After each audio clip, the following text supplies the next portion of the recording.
Ay dito tinitignan sa Cavite, boys and girls. So yan. Oh, rare yan Fiesta na pula. So medyo maraming problem So ayaw nang ipagawa nila ma'am kasi kung saan na sila nagpagawa. So napakamahal daw. Ini-scan daw sila 2525. Mahal daw.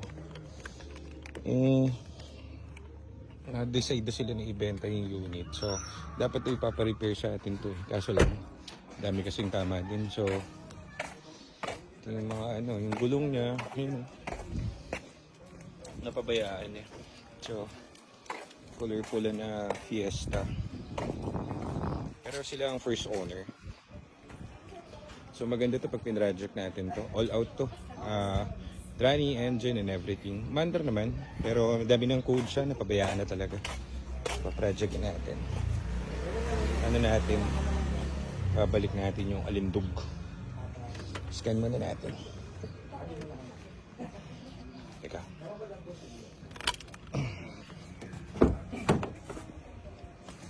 Check muna natin. Yeah. So in-scan na ni Nico. Halos lahat puli. Pero pasok naman yung presyo. Kasi ganun din kapag pina-repair kasi nila to. Sa amin nila paparepair. Kaso ganun din, hindi nila mapaproject kasi ang gagawin lang namin dito, running engine kapag pina-repair nila. So, yung kagaya nito, kailangan ng malupitang nito, ang tawag dito, detail. So, marami pang gagawin. So, ano na lang natin, scan muna natin, tapos tignan natin kung ano yung mga nararapat sa kanya. So, nascan na natin Oops. Sana wag mag-short yung ko. Laruan ko. Okay, so let's go. May start naman kaso dami niya. Naka ABS tapos naka tawag dito. Naka-maintenance na rin, naka-check engine, so medyo marami siya. 88,000 ang kanyang mileage. So, first owned sila dito sa unit. So, tayo na ang magpapabalik alindog nito. Thank you sa ating follower na sila ma'am. Maraming salamat sa pagtitiwala sa atin. Salamat po. Meron naman tayong pagkakaabalahan sa shop.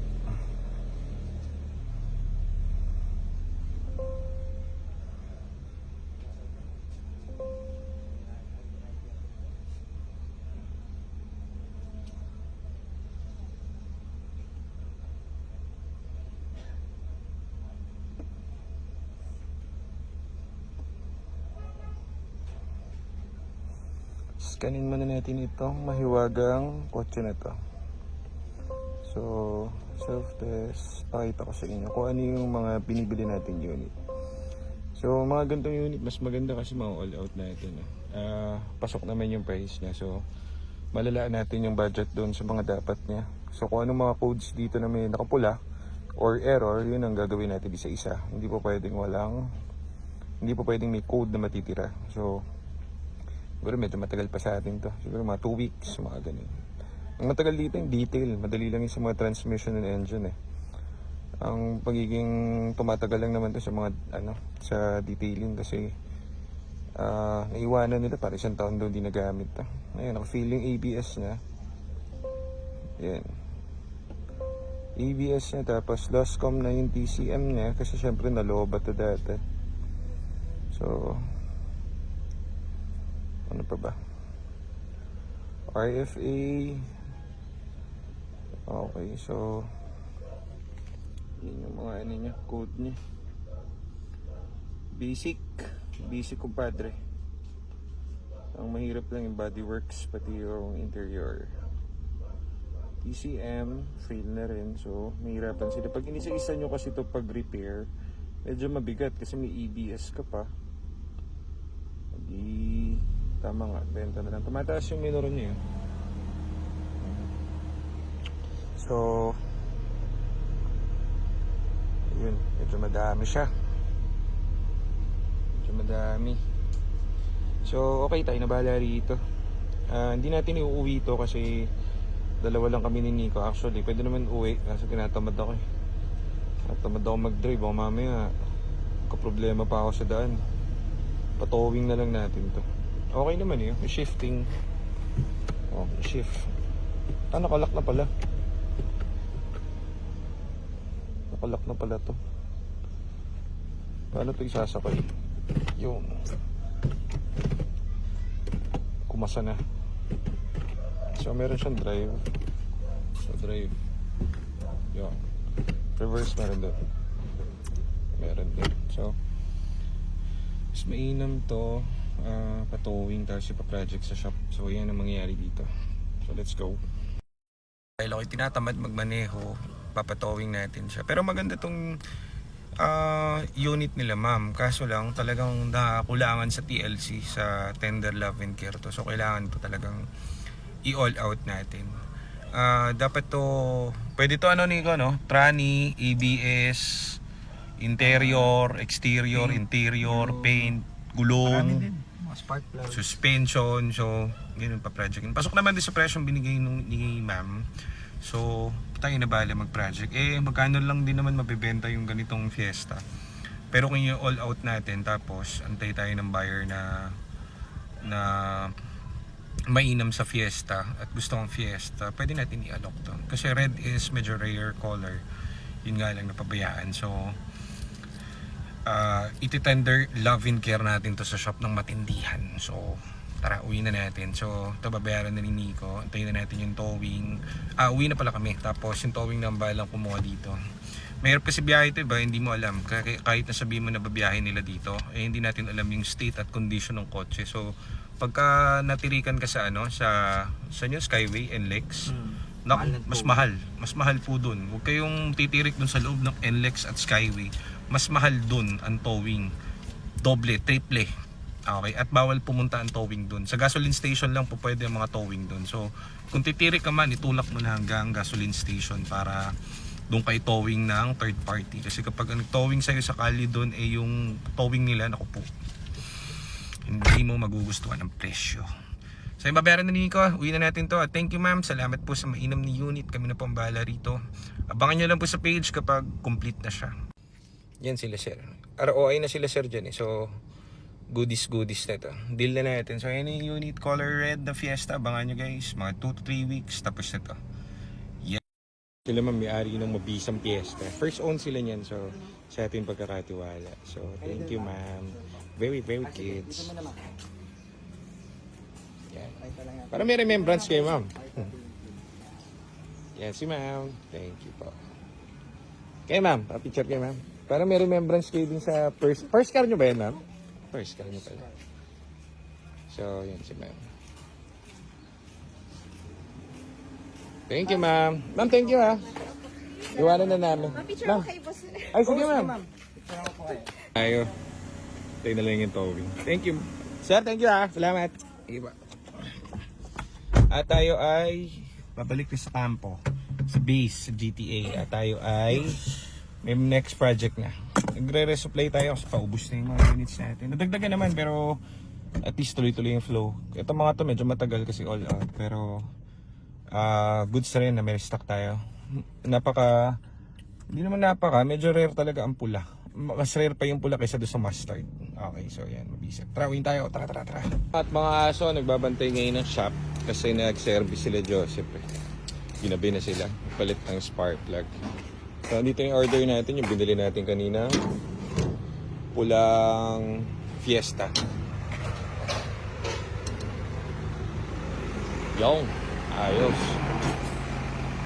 Maandar naman yun eh. Pagbaba niya, papaandar rin natin tapos lagyan natin dito. Paano nila? So, maandar naman to. Hindi lang natin inuwi ng mano-mano at malayo ang biyahe. Delicates. So, pasok na natin dito sa garage. So, yan. Pwede na ako umuwi. Tapos na ang aking duty for today, mga kaibigan. Bukas naman ulit. Yan. Okay, usap na lang ako kay bossing ipasok kasi pag ako nag-drive, itong mga doggies natin magtatakbuhan dun sa labas. So, papasok nyo na lang yan paatras. maganda tong project natin ito Red na Fiesta 2015 model. Hindi to EcoBoost guys normal na Fiesta S lang na hatch. So gagawin natin to all out. So pag sinabing all out, lahat. As in lahat. So yeah. O diba, mander naman. So ayaw lang natin magka-problem. Saka yung payment kasi namin dun sa towing, kapartner na namin yan yung towing. Matagal na kami nagpapato dyan. So pag tinatamad tayong magpa-maneho at kulang tayo sa driver, pinapatowing na lang namin para ganun din naman. Parang very little lang yung yung markup nila. So very good sang ating towing partner. Laging maasahan. Saka hindi namin isipin yan kapag kunwaring bumili kami. Wala pang stress. Basta sila na bahala dun. Kahit dito na lang boss kung kaya. Patagilid dito. Yan. Pag ako kasi pumasok din sa kotse, itong mga doggies, makukulit.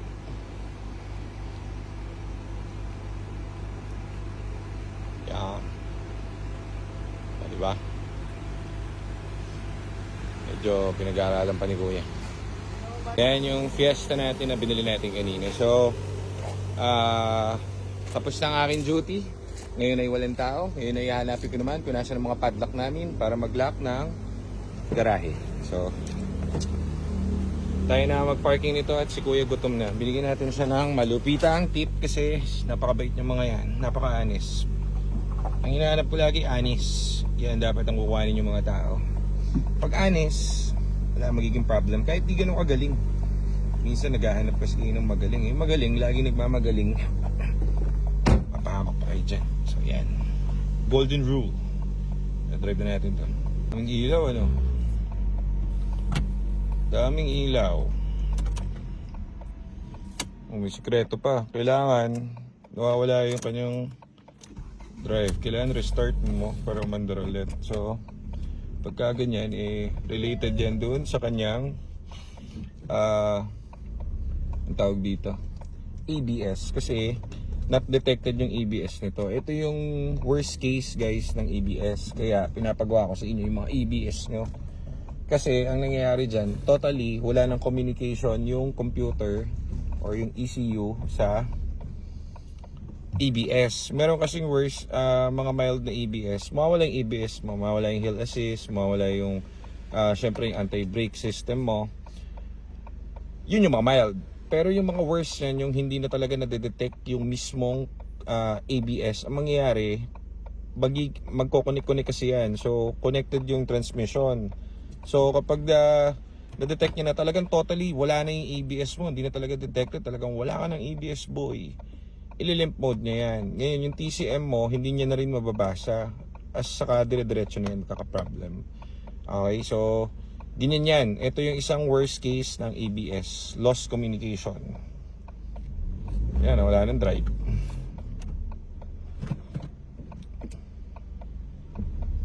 Delayed na rin yung takbo niya. So, na-scan ko kasi kanina to due to dun sa sa kanyang ABS. Most probably. So, okay ito, maganda-gandang project at mapapalitan natin lahat dito. So abangan nyo to, may red na naman tayo. Diba? So, hayaan ko na ito dito at ako'y, yung gamitin kong kotse pa uwi. Sana may parking kami sa bahay, boys and girls. Yan ang ating bagong huli for today. Then may nakuha sila Mark kaninang color white na 21k mileage na Black Edition EcoSport. So, mataas nakuha pero mahirap tawaran kasi talagang napakaganda ng unit. So, abangan nyo, marami na tayong white na EcoSport. So, ito yung isang pa-projectin natin. Nandito pa rin yung BIOS natin. Bilhin nyo na yung BIOS namin. Ayun yung mga Eco natin. Ito yung, nabuhay na natin yung purple, yung galing Muntinlupa. Alam ko maraming naghahanap na itong purple namin. Wala kasi kaming time dito magawa. Biruin mo, kinabitan namin ng bagong clutch and shift park. Bagong transmission, pati with, ano tawag doon? Basta yung sa tranny sa loob. Flywheel, bago lahat yan. Kaya ito tumagal, gawa na dapat ito nung araw na nakuha namin to. Di ba, umaandar na agad yung engine. Ang naging problem namin, yung kinabit namin defective. So hindi naman kami magbebenta ng something. Kaya tumagal dito kasi yung clutch nito is almost parang 27k LUK type. Yung clutch lang itself. Ang nangyari, may defect yung clutch. pagka salpak niya, pagka testing namin, pag program, pumiyok. Basag, so alam na namin noon, basag na yung clutch niya and yung shift fork. Bago yun, as in brand new, out of the box. Hindi naman pwedeng benta ng ganun. So, kumbaga, lost na yung unit na yan. Itenga na lang muna natin at unahin natin yung ibang units. Kasi, mapipilitan kaming bumili ulit ng another set of clutch.